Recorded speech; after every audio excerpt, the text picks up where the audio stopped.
Kisah Sang Penakluk.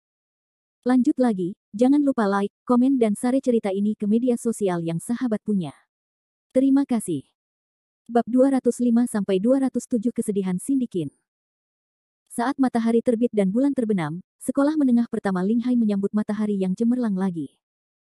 Meskipun duel antara Kevin Ye dan pihak lain kemarin telah berlalu, masalah ini masih menjadi topik pembicaraan terpanas di seluruh sekolah menengah pertama. Kevin Ye telah menggantikan Jin Taiming dan menjadi orang nomor 1 di akademi. Baik dalam hal keterampilan atau topik, Kevin Ye sepenuhnya layak menjadi yang pertama. Minggu baru adalah awal baru bagi siswa di sekolah. Saat ini adalah bulan terakhir semester. Para siswa tahun ketiga telah pergi setelah ujian masuk perguruan tinggi berakhir, dan kelompok siswa yang termasuk Kevin Ye telah menjadi siswa generasi paling senior di Linhai. Kelas pagi masih sangat membosankan. Suara selingau seperti lagu pengantar tidur, membuat Kevin Ye merasa mengantuk. Berdiri di atas panggung, selingau hanya tanpa sadar melirik Kevin Ye. Dia tidak mengatakan apapun kepada Kevin Ye, yang sudah tidur siang, dan bahkan tidak mengatakan apapun terhadap kata-katanya yang biasanya kasar dan sarkastik. Mengenai sikap Kevin Ye, selingau saat ini sedang berubah, meskipun agak tiba-tiba. Bagaimanapun, Kevin Ye baru saja mengalahkan Jin Taiming di depan ribuan guru dan siswa kemarin, dan dia telah menjadi ahli nomor 1 di akademi. Kehormatan ini adalah sesuatu yang bahkan selingau dapat rasakan di wajahnya. Berdiri di atas panggung tanpa sadar, selingau bingung harus berbuat apa saat dia melihat Kevin Ye yang tampak cantik dari samping. Meskipun berada di dalam kantor guru, Kevin Ye masih menjadi topik utama pembicaraan. Sebaliknya, topik tersebut telah menjadi ahli nomor 1 di sekolah menengah. Hasilnya telah meningkat pesat dan dia terlihat sangat tampan, seperti Wen Kai, yang membuat orang merasa ada yang tidak beres. Mereka berdua menjadi topik pembicaraan, tetapi karena topiknya berbeda, mereka tentu saja menuju ke arah yang berbeda. Dengan Jiang Tiansheng yang menjaganya, dan dengan rangkaian kejadian yang begitu indah, tidak mengherankan mengapa Selingau memiliki sikap yang sama sekali berbeda terhadapnya. Bagaimanapun, guru adalah manusia, dan ada kesombongan di dalamnya juga. Namun, tidak seperti Selingau, guru bahasa Inggris kelas 11 tahun kedua Sindikin menatap Kevin Ye dengan tatapan penuh kebencian, dan bahkan kepahitan yang tersembunyi. Nama Kevin Ye disebut tidak kurang dari 7 atau 8 kali di 2 kelas bahasa Inggris ini. Ini adalah kejadian yang belum pernah terjadi sebelumnya di kelas bahasa Inggris sebelumnya. Hal ini menyebabkan Kevin Ye berpikir tak terkendali, saya rasa saya tidak menyinggung guru cantik ini, apa yang terjadi padanya hari ini, apakah dia makan bubuk mesiu? Tepat saat Kevin Ye bingung harus berbuat apa, bel makan siang tiba-tiba berbunyi. Sindikin berdiri di atas panggung dan menatap buku pelajarannya, lalu menatap tajam ke arah Kevin Ye dan berkata, baiklah, kita akhiri kelas di sini. Kevin Ye, ikut aku ke kantor. Kevin Ye mendesis, sepertinya kamu benar-benar punya sesuatu. Lin Sai Ling berdiri di samping Kevin Ye, dan berkata sambil tersenyum namun bukan senyum, Kevin Ye, Profesor Qin telah memilih namamu 7 atau 8 kali untuk pelajaran hari ini, dan dia menggertakkan giginya setiap saat. Kevin Ye menggaruk kepalanya, aku juga terkejut. Profesor Qin tampaknya telah makan banyak bubuk mesiu hari ini, apakah kamu benar-benar tidak mengerti? Lin Sai Ling melihat penampilan konyol Kevin Ye, dan tertawa lancang sambil bercanda, hehe, Kevin Ye, sepertinya kamu, sebagai prajurit terkuat yang baru dipromosikan di sekolah menengah kita, bukanlah seseorang yang dapat membunuh semua anak muda, Profesor Qin tidak akan melakukan apapun padamu. Menyinggung Profesor Qin, kau akan kena akibatnya. Kevin Ye bergumam, dan berkata, kenapa kau malah menggodaku, Lin Sai Ling? Aku tidak menggodamu, apa yang kukatakan itu benar. Lin Sai Ling merapikan buku pelajarannya, lalu mendorong Kevin Ye menjauh, baiklah, cepatlah ke kantor, jangan membuat Profesor Qin menjadi cemas. Jika dia cemas karena menunggu, siapa tahu dia akan meledak lagi. Baiklah, baiklah. Kevin Ye merasa tidak berdaya, tetapi dia hanya bisa berpikir pahit dalam hati, ini benar-benar hati seorang wanita, jarum di dasar laut, aku tidak bisa memahaminya, aku tidak bisa memahaminya. Waktu makan selalu menjadi waktu ketika kampus sekolah menengah pertama No. 1 paling santai. Namun, saat ini, Kevin Ye menuju ke kantor tim nilai bahasa Inggris dengan linglung.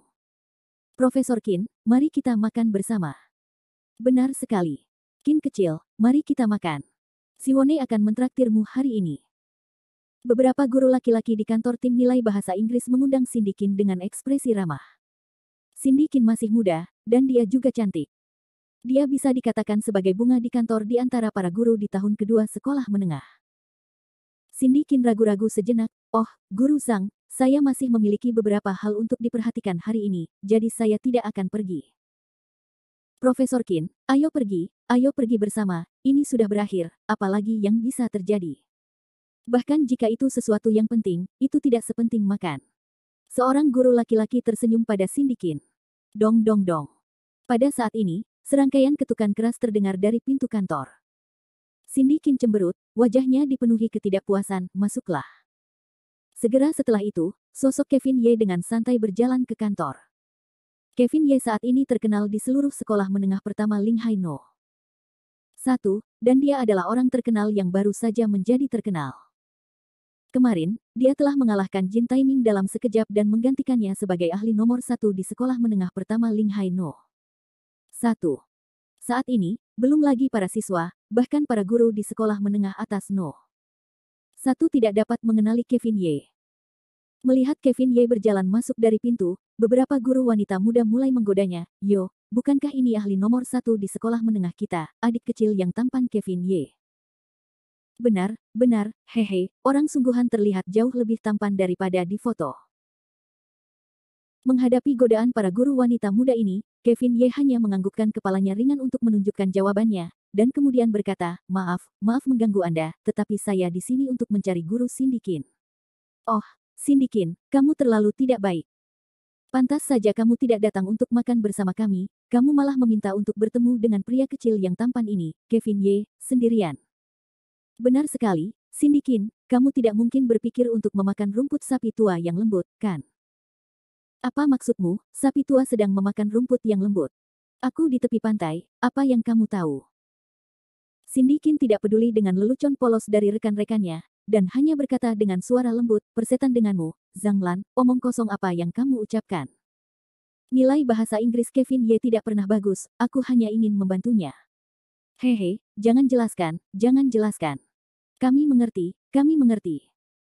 Beberapa guru perempuan muda tertawa nakal. Kemudian, seseorang berkata, "Ziwone, kami punya janji dengan bunga di kantor kami. Bagaimana? Apakah kamu mentraktir kami makan malam?" Tentu saja. "Lalu apa yang kita tunggu? Ayo pergi."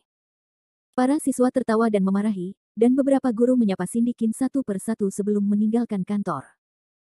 Sambil berjalan, beberapa guru perempuan muda berceloteh, Hei, apakah kalian pikir Cindy Qin benar-benar berselingkuh dengan pria tampan di kelas mereka? Zhang Lan, mulutmu besar sekali. Bagaimana mungkin, kamu lupa, peraturan sekolah sangat ketat." "Hehe, aku hanya berkata."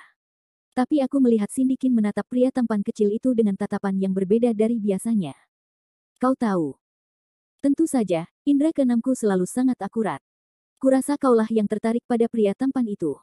Lihat dia, matanya bersinar. Hehe, memangnya kenapa kalau menarik? Dia baru berusia 18 tahun, aku sudah tua. Oh, aku sudah sangat tua." Keributan itu berangsur-angsur mereda, dan segera, seluruh kantor menjadi sunyi. Di kantor yang besar itu, hanya Kevin Ye dan Cindy Qin yang tersisa.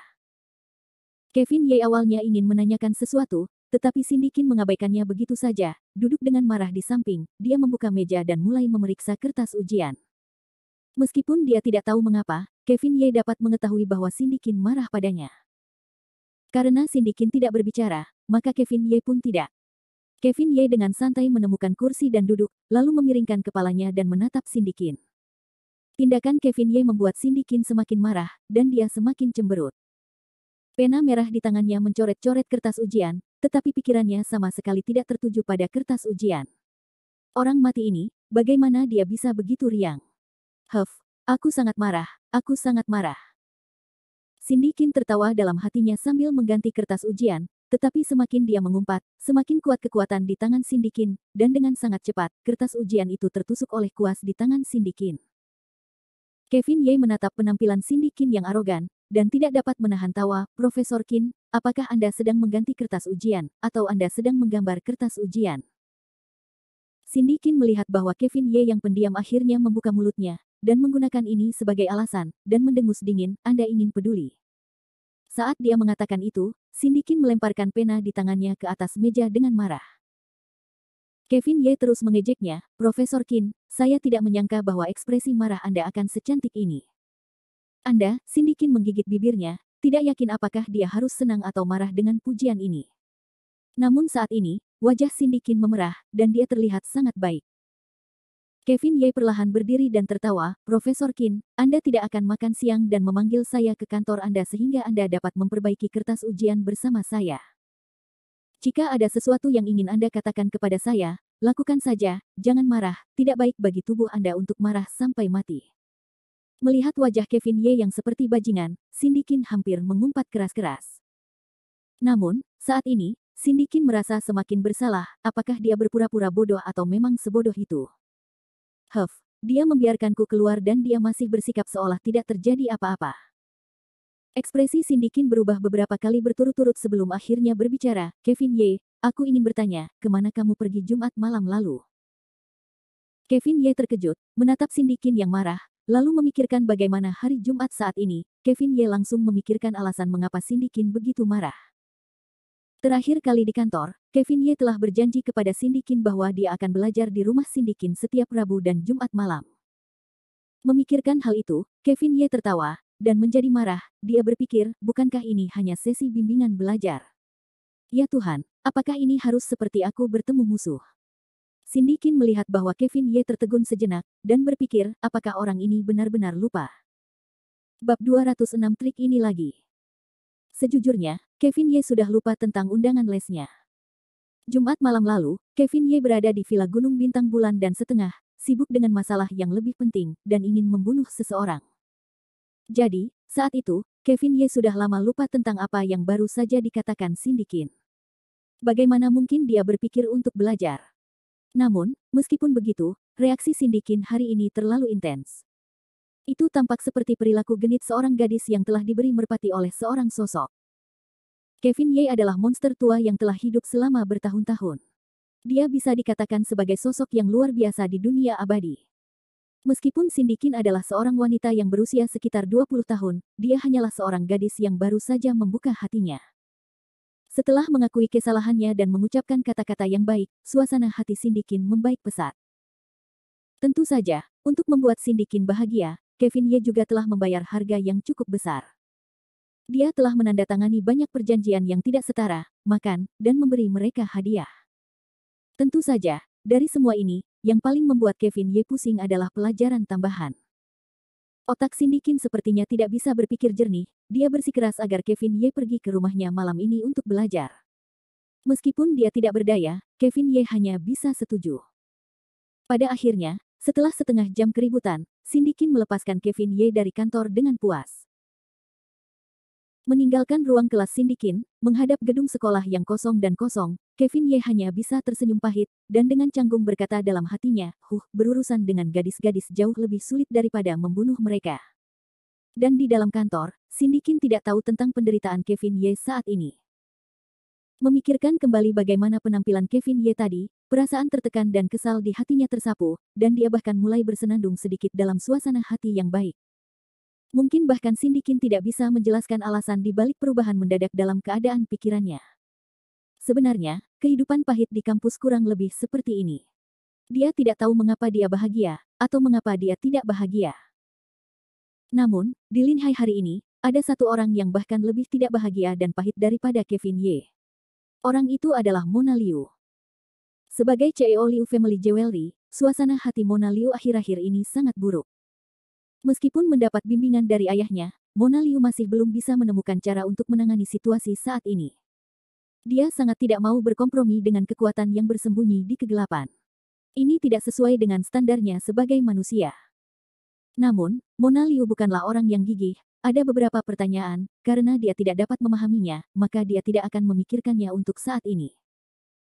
Bagaimanapun, grup Law miliknya telah mengambil cuti, jadi Mona Liu memutuskan untuk memberikan dirinya liburan panjang, untuk menjauhkan diri dari pusat perbelanjaan yang ramai. Di dalam Lamborghini miliknya yang baru saja dia keluarkan dari toko 4S, Linhai milik Mona Liu tampak berkeliaran tanpa tujuan. Tiba-tiba, Mona Liu merasa bahwa tidak ada lagi yang dapat dia lakukan jika dia tidak pergi ke perusahaan. Kesepian yang belum pernah dirasakan Mona Liu sebelumnya menyerbu ke dalam hatinya. Tanpa disadari, mobil mewah Mona Liu perlahan berhenti. Memiringkan kepalanya saat dia mengamati pemandangan di depannya, Mona Liu tiba-tiba tersenyum pahit, "Mengapa aku membawa kereta kuda ke sini?" Pada saat ini, tempat Lamborghini berhenti tidak lain adalah pintu masuk ke sekolah menengah pertama Linghai nomor 1. Melihat papan nama sekolah yang familiar, orang pertama yang muncul di benak Mona Liu bukanlah adik laki-lakinya sendiri, Michael Liu, melainkan pemuda bernama Kevin Ye. Memikirkan hal itu, wajah Mona Liu memerah, dia mencibirkan mulutnya yang kecil, dan tampak emosional, "Aku ingin tahu apa yang sedang dilakukan musuh kecilku itu sekarang. Mungkinkah ini kelas?" Bergumam pada dirinya sendiri, Mona Liu mengangkat tangannya dan melihat jam tangan Denton milik Jiangxi. Pukul 12.30, mungkin sudah waktunya makan. Apakah dia sedang makan siang dengan pacarnya? Memikirkan adegan Lin Sai Ling makan dengan Kevin Ye, Mona Liu merasakan gelombang kecemburuan tanpa alasan. Dengan keras meraih telepon di sampingnya, Mona Liu kemudian dengan tak berdaya meletakkannya. Meskipun melakukan ini beberapa kali, Mona Liu masih berhasil menyiarkan nomor pada akhirnya. Dududu, setiap kali telepon berdering, Mona Liu merasakan jantungnya berdebar kencang.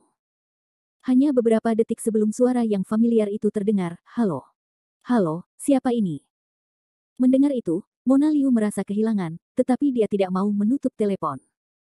Tetapi setelah memikirkannya lagi, Mona Liu menyadari bahwa Kevin Ye sepertinya tidak menanyakan nomor teleponnya. Dan nomor Kevin Ye disimpan oleh Mona Liu setelah diam-diam membalik-balik ponselnya. "Kevin Ye, ini aku." Mona Liu berkata ke telepon.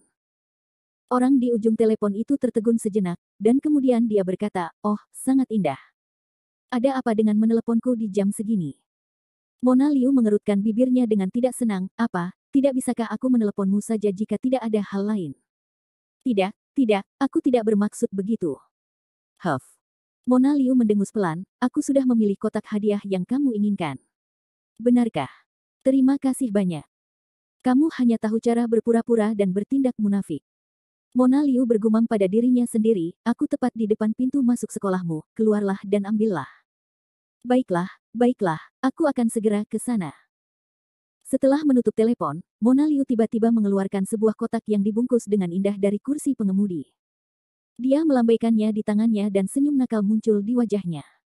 Tidak diketahui apakah Mona Liu puas dengan barang-barang yang telah dipilihnya, atau senang bertemu Kevin Ye lagi segera. Dalam waktu kurang dari 5 menit, sosok yang dikenalnya berjalan keluar dari pintu masuk sekolah. Pemuda yang datang dengan menunggangi angin itu masih tampak menawan seperti biasanya. Tidak peduli bagaimana orang memandang wajahnya, itu tampaknya tidak cukup. Membuka jendela mobil, dia memiringkan kepalanya ke arah Kevin Ye dan tersenyum, "Masuk." Kevin Ye ingin pergi setelah mengambil barang-barang itu, tetapi karena si cantik telah berinisiatif untuk mengundangnya, Kevin Ye tentu saja tidak akan menolaknya. Membuka pintu mobil, Kevin Ye tanpa basa-basi duduk di kursi penumpang depan. Saat Kevin Ye masuk ke mobil, Mona Liu cemberut dan berkata, "Sekarang, seharusnya sudah waktunya makan siang, aku tidak mengganggumu makan siang dengan pacarmu, kan?" Kata-kata Mona Liu sangat masam dan dapat tercium dari jarak 30 meter. Kevin Yesa tertawa, lalu berpura-pura merasa bersalah, "Ming Mei, jangan main-main, kamu masih makan.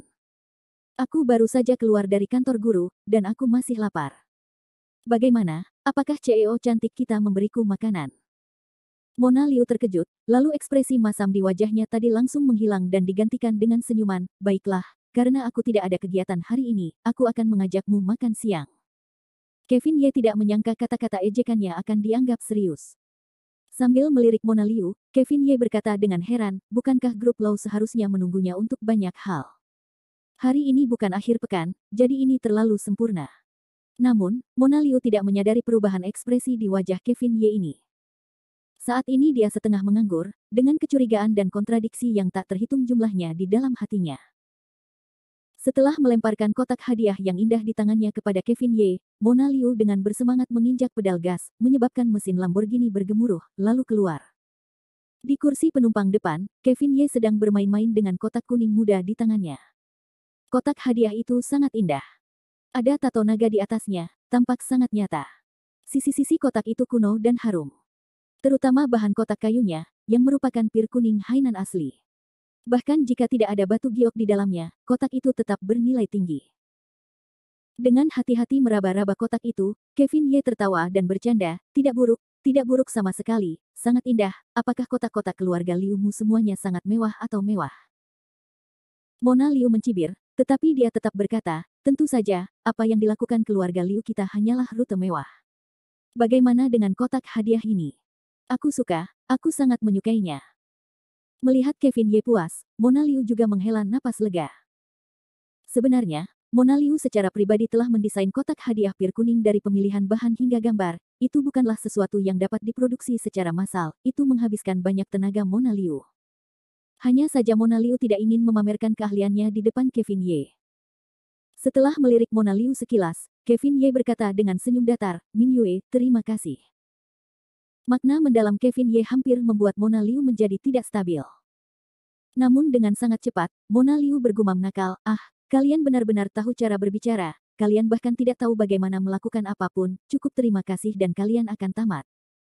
Ini berarti bahwa dia tidak lagi memandang Kevin Ye sebagai adik laki-laki atau siswa sekolah menengah, tetapi lebih seperti seorang sosok. Kevin Ye terkejut sejenak, dan langsung tertawa nakal, tindakan praktis. Menyentuh ujung hidungnya, Kevin Ye segera berkata, lihatlah aku, ini juga dapat dianggap tidak memiliki nilai. Bagaimana kalau aku membalasmu dengan tubuhku? Mendengar lelucon Kevin Ye yang berani dan tak terkendali, Mona Liu tidak dapat menahan diri untuk tidak menggoyangkan kemudi, seolah-olah ada suara di dalam hatinya yang berteriak, berjanjilah padanya, berjanjilah padanya. Mengenai ejekan setengah benar setengah salah Kevin Ye, wajah Mona Liu sangat memikat, tetapi dia tidak menjawab. Semakin dia memikirkannya, semakin dia terpesona. Yang akhirnya menarik Mona Liu keluar dari suara ilusi itu bukanlah rasionalitasnya sendiri, juga bukan suara Kevin Ye, tetapi suara seruling besar. Bip bip bip bip. Mona Liu tiba-tiba tersadar dan melihat sebuah truk besar melaju kencang ke arahnya. Dia sangat ketakutan hingga berkeringat dingin. Cakram mundur di tangannya mulai berputar kencang. Namun, truk yang tampaknya memiliki mata itu, terus menabrak Lamborghini milik Mona Liu. Saat Kevin Ye duduk di kursi penumpang depan, dia bisa melihat dengan jelas bahwa pengemudi truk itu menatapnya dengan tatapan tajam, atau lebih tepatnya, ke arah Lamborghini. Kevin Ye mendengus kesal, sekarang setelah kamu melakukan ini, apakah ada yang baru? Sialan. Bab 207 Perhitungan Kevin Ye. Kecelakaan mobil adalah sesuatu yang telah terjadi berulang kali sejak Kevin Ye datang ke bumi. Dari lokasi konstruksi perusahaan konstruksi Sizuang, ke pintu depan restoran teh angin segar 2 hari yang lalu, hingga jalan Linhai saat ini. Hanya dalam seminggu, dia telah melakukan ini 3 kali. Setiap kali dia merasakan semacam perasaan yang menggetarkan jiwa. Saat ini, truk besar di depannya hanya beberapa inci dari Lamborghini Mona Liu. Meskipun Lamborghini dikenal sebagai Taurus besar, itu juga sangat rapuh untuk menabrak truk yang beratnya puluhan ton. Selain itu, siapapun dengan mata yang jeli akan dapat mengetahui bahwa truk itu menuju Lamborghini Mona Liu. Jika ini bukan pembunuhan berencana, Kevin Ye tidak akan mempercayainya bahkan jika dia dipukuli sampai mati. Jalannya sangat lebar, mengapa dia tidak berjalan di tempat yang begitu luas? Truk besar ini pasti telah melintasi jalan masuknya dan langsung menyerangnya. Kecuali pengemudi itu palsu, tidak ada cara untuk menjelaskan apa yang telah terjadi. Mona Liu dengan putus asa menginjak rem. Meskipun dia telah membunuh mereka semua, dia tetap tidak bisa menghindari truk itu. Sial, apa yang harus kita lakukan? Apa yang harus kita lakukan? Tidak peduli seberapa sombongnya Mona Liu di depan CEO, dia tetaplah seorang gadis berusia 20-an. Bahkan ketika menghadapi situasi hidup dan mati yang tidak dapat diubah oleh manusia, dia bingung harus berbuat apa. Tidak ada yang bisa dia lakukan. Kevin Ye mendengus dingin dan berkata dengan wajah tegas, sial, tidak bisakah orang-orang ini menggunakan beberapa trik baru? Mereka menggunakan metode yang sangat kuat sepanjang hari, itu sama sekali bukan hal baru. Bagaimanapun, Kevin Ye adalah pemikiran dari dunia abadi. Namun, bumi bukanlah dunia abadi, semuanya tentang minum dan makan. Belum lagi membunuh, bahkan membunuh seorang abadi hanya dalam hitungan menit. Bumi memiliki hukum dan peraturannya sendiri yang mengatur pergerakan bumi. Cara terbaik untuk berhasil melakukan pembunuhan di bumi dan melepaskan diri darinya adalah dengan mengalami kecelakaan mobil. Tentu saja, kecelakaan mobil hanya dapat digunakan terhadap orang normal. Jika targetnya adalah seseorang seperti Kevin Ye, maka tidak ada yang bisa mereka lakukan. Oleh karena itu, terhadap truk besar yang melaju ke arah mereka seperti monster besi, Kevin Ye hanya mencibir. Ini karena di bumi, ini adalah mesin pembunuh tetapi di mata seorang abadi seperti Kevin Ye, ini hanyalah sepotong tahu. Jika Kevin Ye masih dalam tahap kemenangannya yang sempurna, dia bisa membuat tumpukan besi tua ini menghilang dalam hitungan menit. Bip-bip. Ada dua peluit keras lagi, tetapi itu tidak berarti. Melihat truk besar itu akan menabraknya, Mona Liu sudah memejamkan matanya dengan putus asa, karena dia pikir kehidupan mudanya akan segera berakhir oleh truk itu. Mona Liu sangat menyesal sekarang karena telah menarik Kevin Ye. Dia masih muda, dan hidupnya masih sangat panjang. Tanpa perlawanan lagi, tatapan penuh permintaan maaf Mona Liu akhirnya tertuju pada Kevin Ye, seolah-olah dia ingin melihat Kevin Ye sekali lagi sebelum dia meninggal. Namun, dalam 10.000 tahun ini, yang dilihat Mona Liu bukanlah kecemasan, penyesalan, atau ketakutan Kevin Ye. Sebaliknya, sudut mulut Kevin Ye sedikit terangkat, senyum percaya diri dan meremehkan. Tepat ketika Mona Liu merasa tidak dapat mempercayai matanya sendiri, Kevin Ye, yang duduk di sampingnya, tiba-tiba bergerak. Kecepatannya sangat cepat, dan sebuah tangan meraih sabuk pengaman Mona Liu. Kemudian, dengan tarikan yang kuat, sabuk pengaman itu putus dengan suara "pada". Segera setelah itu, Kevin Ye memegang pinggang Mona Liu, dan menendang pintu mobil Lamborghini itu hingga terbuka. Lamborghini yang diklaim sebagai mobil paling aman di dunia, tidak berbeda dengan tahu di kaki Kevin Ye. Dia hanya menendangnya. Tepat saat truk dan Lamborghini bertabrakan, Kevin Ye dengan santai membawa Mona Liu keluar dari mobil. Dengan satu tangan memegang pinggang Mona Liu, dia melompat lebih dari 10 meter dan mendarat di sisi jalan. Gemuruh. Terdengar suara keras, dan tanpa diragukan lagi, truk itu langsung menabrak Lamborghini milik Mona Liu. Di bawah benturan yang sangat keras, Lamborghini langsung berubah menjadi tumpukan besi tua. Saat dia berdiri di trotoar, tatapan Mona Liu tidak terlalu terpaku pada mobil kesayangannya, karena semua tatapannya saat ini terfokus pada Kevin Ye. Tepat saat dia mulai putus asa tentang hidupnya sendiri, pria di depannya secara ajaib membawanya keluar dari bayang-bayang kematian. Tangannya yang besar saat ini tanpa sengaja diletakkan di perut bagian bawahnya. Perasaan berapi-api dan hangat itu memberi Mona Liu rasa aman yang kuat, seolah-olah dia tidak perlu takut saat bersama orang ini.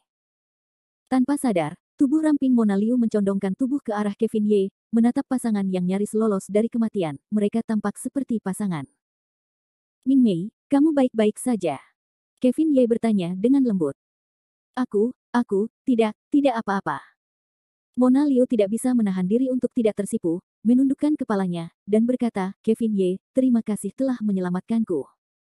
Kevin Ye terkekeh, apakah kita perlu mengucapkan terima kasih di antara kita sendiri? Memikirkan apa yang dikatakan Kevin Ye, Mona Liu tersenyum manis. Jantungnya berdebar kencang, dan wajahnya yang cantik bisa digambarkan sebagai sangat cantik. Ya, tidak perlu saling berterima kasih. Mona Liu tersenyum dengan wajah merah, seolah-olah setelah mengucapkan kata-kata itu, dia merasa semakin dekat dengan Kevin Ye. Asap hitam pekat terus mengepul ke udara. Tabrakan hebat dan ledakan keras itu menarik banyak pejalan kaki untuk datang menonton. Semua orang berkumpul di sekitar, beberapa dari mereka sudah mengangkat telepon untuk menelepon polisi, dan beberapa dari mereka menunjuk ke arah Mona Liu dan kelompoknya, seolah-olah mereka sedang membicarakan sesuatu yang mistis. Pada saat itu, pintu truk tiba-tiba terbuka. Seorang sosok paruh baya yang tampak berminyak pertama-tama menjulurkan kepalanya keluar dari mobil, lalu melompat turun darinya. Dia segera menerobos kerumunan penonton dan melarikan diri, segera menghilang tanpa jejak. Ukuran truk itu jauh lebih besar daripada Lamborghini, dan truk itu penuh muatan, jadi percepatan gravitasi bukanlah sesuatu yang dapat dibandingkan dengan Lamborghini. Selain itu, kokpit truk itu relatif tinggi, jadi meskipun pengemudi truk itu menderita tabrakan, ia hanya mengalami cedera ringan dan hanya sepotong kulit tergores di dahinya. Meskipun dia berada lebih dari 10 meter dari tempat kecelakaan mobil, Mona Liu sangat jelas tentang gerakan lawan. Tetapi melihat bahwa Kevin Ye tampaknya tidak memiliki niat untuk mengejarnya, Mona Liu tidak bergerak. Tidak diketahui kapan Mona Liu mulai mengikuti arahan pemuda di depannya. Namun, tidak ada tindakan yang diambil, dan itu tidak berarti bahwa dia tidak penasaran. Mengangkat kepala kecilnya, Mona Liu merasakan kehangatan yang datang dari telapak tangan Kevin Ye. Mona Liu bertanya dengan rasa ingin tahu seperti bayi, Kevin Ye, mengapa kamu tidak mengejarnya dan membiarkannya lari begitu saja? Lari. Kevin Ye tertawa sinis, bisakah dia lari? Setelah itu, Kevin Ye mengeluarkan ponsel dari sakunya. Mata Mona Liu membelalak saat foto pengemudi truk muncul di ponselnya. Kapan kamu mengambilnya? Mona Liu merasa sulit untuk mengerti, bagi Kevin Ye untuk dapat membawanya keluar dari momen bahaya yang berbahaya itu dengan mempertaruhkan nyawanya sudah merupakan hal yang ajaib. Dia tidak pernah berpikir bahwa dia benar-benar punya waktu untuk mengambil gambar pengemudi itu benar-benar hantu. Kevin Ye tertawa dan menjawab, baru saja. Mona Liu menyipitkan matanya, tetapi dia masih tidak mengerti, tetapi aku masih tidak mengerti, kamu bisa saja pergi untuk menangkapnya, mengapa kamu membiarkannya melarikan diri? Jangan khawatir, dia tidak akan bisa kabur. Dia akan segera kembali. Kevin Ye berkata dengan penuh percaya diri, lagi pula, kecelakaan dan kabur adalah dua hal yang berbeda. Ditambah lagi, bosnya tidak akan melepaskannya sebelum dia menyelesaikan misinya. Jauh lebih berguna baginya untuk kabur dari lokasi kecelakaan daripada tetap di sini. Memang, jika pengemudi ini ditahan oleh Kevin Ye, akan melanggar peraturan lalu lintas jika polisi datang. Lagi pula, Lin Hai mengalami banyak kecelakaan lalu lintas setiap hari. Namun, kabur dari kecelakaan berbeda. Itu adalah tindak pidana, dan ada hukumannya. Sebagai pengemudi yang mencoba membunuh orang lain, dia kurang lebih akan mengatakan sesuatu untuk melindungi dirinya sendiri. Pada akhirnya, misinya tidak selesai, dan dia tidak bisa mendapatkan keuntungan apapun yang diharapkannya. Jika hukumannya berat, konflik antara dia dan Dalang akan terungkap. Mona Liu menatap Kevin Ye dengan tidak percaya.